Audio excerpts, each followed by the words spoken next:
அன்பு உள்ளங்கள் அனைவருக்கும் வணக்கம். வாழ்க வளமுடன். வீனஸ் வாஸ்து திருநெல்வேலி மாவட்டம் அம்பாசமுத்திரத்திலிருந்து உங்கள் வீனஸ் எம் இசக்கிவேலு. இன்று நாம் பார்க்கக்கூடிய ஒரு அருமையான தகவல் என்ன அப்படின்னா, நாம் வாழக்கூடிய இந்த வாழ்க்கையில் இந்த இயற்கை வாஸ்து யாரெல்லாம் அவசியம் தெரிஞ்சிருக்க வேண்டும், இவங்கெல்லாம் அவசியமாக வாஸ்து தெரிந்து கொள்ள வேண்டும் அப்படிங்கிறது என்னோட ஒரு வேண்டுகோளாகவும் இருக்கலாம், இல்லை இது ஒரு நிபந்தனையாக கூட இருக்கலாம். ஏன்னா நிறைய பேர் ஒரு குழப்பம், மனநிலை குழப்பம், நிறைய என்ன பண்ணுறோன்னே தெரியாமல் நிறைய விஷயங்களை செஞ்சுக்கிட்டு இயற்கையை பற்றி தெரியாமையே இந்த உலகத்தில் வாழுதமோ அப்படிங்கிற ஒரு எனக்குள்ளே இருந்த ஒரு போராட்டம் தான்.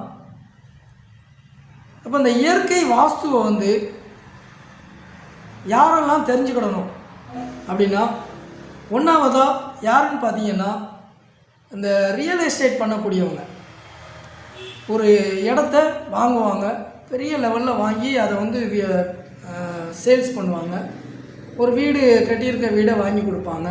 இந்த மாதிரி ரியல் எஸ்டேட் பண்ணக்கூடியவங்களுக்கு நிச்சயமாக தெரிஞ்சிருக்கும்.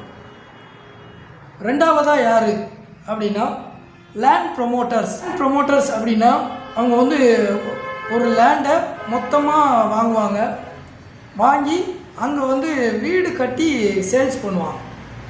இல்லை அப்படின்னா அந்த மனையாக பிரித்து அதை விற்பனை செய்யக்கூடிய அந்த லேண்ட் ப்ரொமோட்டர்ஸ்க்கு தெரிஞ்சிருக்கும். மூன்றாவதாக யாருன்னு பார்த்தீங்கன்னா,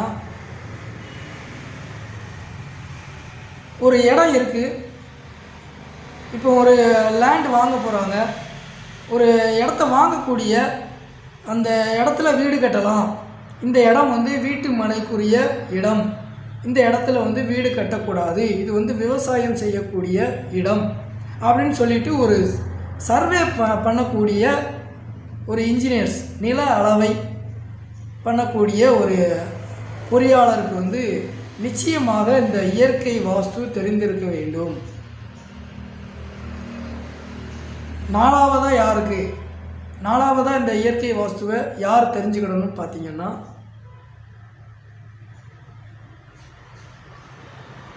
ஒரு இடம் வாங்கியாச்சு,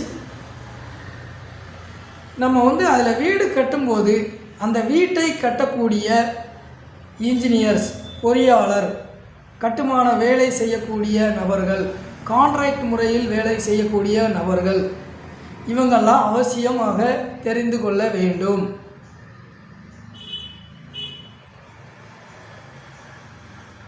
ஏன்னா அந்த வீடை இப்படி தான் இந்த வீடு இருக்கணும் அப்படின்னு சொல்லிட்டு அதில் முக்கிய பங்கு வகிக்கக்கூடிய நபர்கள் யாருன்னு பார்த்தீங்கன்னா, இந்த இன்ஜினியர்ஸ் தான் இருப்பாங்க. இவங்களுக்கு நிச்சயமாக தெரிஞ்சிருக்கணும்.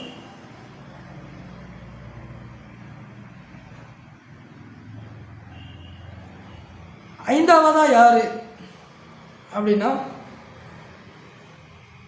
இந்த இடம் வாங்கக்கூடியவங்க, இடம் விற்கக்கூடியவங்க, அப்புறம் அதில் வீட்டை கட்டக்கூடியவங்க, இவங்களெல்லாம் தாண்டி இந்த வீட்டில் வசிக்கக்கூடியவங்க, இந்த இடத்துல வசிக்கக்கூடிய மக்களாகிய நீங்கள் ஒரு அடிப்படை வாஸ்துவாவது தெரிஞ்சிருக்கணும். நீங்கள் வாஸ்து உண்மையாக பொய்யாங்கிறதெல்லாம் நீங்கள் அதில் வசிக்கும்போது தெரிஞ்சுக்கிடுவீங்க. ஆனால் நீங்கள் ஒரு வீடு கட்ட போகிறீங்க அப்படின்னா ஒரு அடிப்படை வாஸ்து என்னங்கிறத தெரியாமல் தயவு செய்து அந்த வசிக்கக்கூடிய இடத்துக்கு வசிக்கக்கூடிய வீட்டை கட்டுவது சரியாக இருக்காது. இப்போ இவங்களாம் தவறு செய்தால் கூட நீங்கள் அதை உணரும் பட்சத்தில் இதை திருத்தி கொள்ள ஒரு வாய்ப்பாக இருக்கும் அப்படின்னு தான் நான் அந்த ஐந்தாவதாக மக்களாகிய நீங்கள் அவசியம் தெரிஞ்சுக்கிடணும் அப்படின்னு நான் நினைக்கிறேன். ஆறாவதாக யார் அப்படின்னா, இது தவறு அது தவறு. இப்போ நான் என்னோடய ப்ரொஃபஷ்னலாக நான் வாஸ்து பார்க்குறேன் அப்படின்னா, நான் இன்னொரு துறையை குறை சொல்வது தவறு. அவங்க நம்ம அவங்கள போய் பார்த்து அதை படித்தது தான் அதில் உண்மைகள் என்னங்கிறது தெரிய வரும். அதனால் நான் வந்து யாரையுமே குறை சொல்வது என்னோடய வேலையே கிடையாது.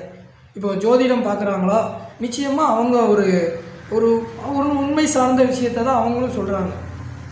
ஒரு உண்மைக்குள்ளே ஒரு 1000 பொய்கள் ஒளிஞ்சிருக்கு. உண்மை நிச்சயமாக அது வந்து உண்மை தான். இப்போ ஜோதிடம் உண்மையானால் அதில் ஒரு உண்மை இருக்க தான் செய்யும். அதே மாதிரி வாஸ்து அப்படின்னா அதுலேயும் ஒரு உண்மை இருக்க தான் செய்யும். அதனால் நீங்கள் எல்லாத்தையும் இந்த உண்மையா பொய்யா அப்படிங்கிறதுக்குள்ளே போகாமல் நமக்கு தேவையான விஷயங்கள் என்ன அதை மட்டும் பார்த்தா நம்ம வாழ்க்கையில் ரொம்ப சிறப்பாக இருக்கும்னு நான் நினைக்கிறேன். அதனால் எல்லா துறையை சார்ந்தவர்களுமே வந்து இப்போ நான் வாஸ்து பார்க்குறேன் அப்படின்னா எனக்கு ஜோதிடம் தேவையா அப்படின்னா நான் இதை வந்து எனக்கு தேவையான ஒன்றாக பார்க்கணுமா அப்படின்னா நான் பார்ப்பேன். ஆனால் இந்த வாஸ்துங்கிறது வந்து ரொம்ப ரொம்ப ஒரு முக்கியமான விஷயம் நம்ம வாழ்க்கையில். இயற்கை நீங்கள் வந்து வாஸ்துவாக வந்து நீங்கள் பார்க்குறீங்களா இல்லையான்னு தெரில. அந்த வாஸ்துங்கிற வார்த்தை வந்து என் மனசுக்குள்ள வந்து ஒரு எல்லாரோட மனசுலேயும் போய் ஒரு ஆழமாக ஒரு தவறான எண்ணங்களாக பதிஞ்சிட்டோ அப்படிங்கிறது வந்து எனக்கு ரொம்ப நாளாக ஒரு கேள்விக்குறியே இருக்குது. அதனால தான் எனக்கு வந்து மற்ற சூரிய வாஸ்து நிபுணர், சந்திர வாஸ்து நிபுணர்லாம் இல்லாமல் நான் வந்து இயற்கையோடு இணைந்து இந்த தகவலை சொல்லணும் அப்படிங்கிறதுனால தான் என்னோடய பேரை நான் வந்து இயற்கை வாஸ்து நிபுணர் அப்படின்னு சொல்லிட்டு நான் வச்சுருக்கேன். நிறைய பேர் கேட்டாங்க, ஏன் சார் நீங்கள் வந்து இயற்கை வாஸ்து நிபுணர்னு வச்சுருக்கீங்க அப்படின்ட்டு. எனக்கு தோணின விஷயங்கள், நம்ம படித்தது இதுதான், நம்ம இதைத்தான் வந்து சொல்லணும். நம்ம வந்து நான் வாஸ்து படித்ததுக்கப்புறம் என்ன கற்றுக்கிட்டேன் அப்படின்னா, இயற்கையை வந்து கடவுளாக நினைக்கணும். அப்போ நம்ம வந்து மற்ற விஷயங்களை வந்து கொண்டு போய் சேர்க்குறத விட இயற்கை சார்ந்து நம்ம வாழணும், இயற்கை சார்ந்து சில தகவல்களை வந்து கொடுக்கணும் அப்படிங்கிறதுனால மட்டும்தான் என்னோடய பேரை வந்து நான் வந்து இயற்கை வாஸ்து நிபுணர் அப்படின்னு வச்சுருக்கேன். இது நிறைய பேர் கேட்டதுனால இந்த பதில். பேருக்கும் வந்து நம்ம உலக நடைமுறையில் இவங்கெல்லாம் வந்து முக்கிய பங்கு வகிக்காங்க. இப்போ இவங்கெல்லாம் நிச்சயமாக அந்த இயற்கையை வந்து தெரிந்து கொள்ள வேண்டியது மிக மிக முக்கியம்.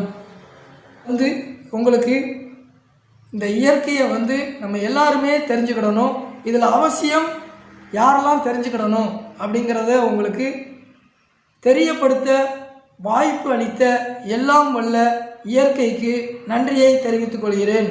மீண்டும் ஒரு நல்ல இயற்கை தகவலோடு உங்களை சந்திக்கிறேன். வாழ்க வளமுடன். நன்றி, வணக்கம்.